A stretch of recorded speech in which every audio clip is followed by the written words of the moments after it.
პოლიტიკისა და სამართლის საკითხებზე 7 ქვეყნის 40-მდე სამართლის დოქტორი ჩაქვში საერთაშორისო კონფერენციაზე მსჯელობს.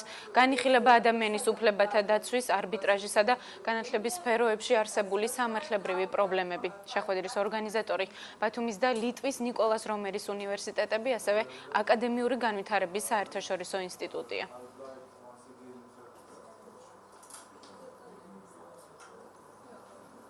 სამართლის მცოდნები ძალიან ხშირად ამბობენ მოსაზრებას იმის თაობაზე, რომ პოლიტიკა აირეკლება სამართალში და პირიქით სამართალი ერთ-ერთი მნიშვნელოვანი მომენტია იმისათვის, რომ პოლიტიკური ურთიერთობის განვითარების პროცესში არ მოხდეს ხელისუფლების გარკვეული გადაჭარბება. შესაბამისად, დღევანდელი სამეცნიერო კონფერენციაში მონაწილე პირები ბუნებრივია, რომ წარმოადგენენ თავიანთ თემატიკას, სწორედ აღნიშნული მიმართულების კუთხით, ცხადია გამოთქმული მოსაზრებები, ბუნებრივია, სასურველია, რომ შემდგომში ჩვენი პრაქტიკული საქმიანობის პროცესში იყოს გათვალისწინებული და ის არ აღმოჩნდეს მხოლოდ ფარატნაკ აღალდად.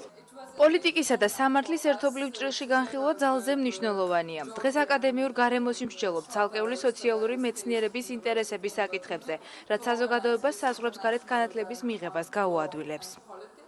კონფერენციაზე ძირითადი აქცენტები გაკეთდა სამართლისა და პოლიტიკის ურთიერთდამოკიდებულებაზე, იმ ძირითად საკითხებზე, რომელიც უკავშირდება პოლიტიკისა და სამართლის დამოკიდებულებას, გარკვეული ინტერდისციპლინარული საკითხები განიხილება ასევე ამ კონფერენციაზე და ასევე გვაქვს მოხსენებები, რომელიც ზოგადად განათლების სისტემას უკავშირდება, განათლების ეთიკას, უმაღლეს განათლებას და ასე შემდეგ.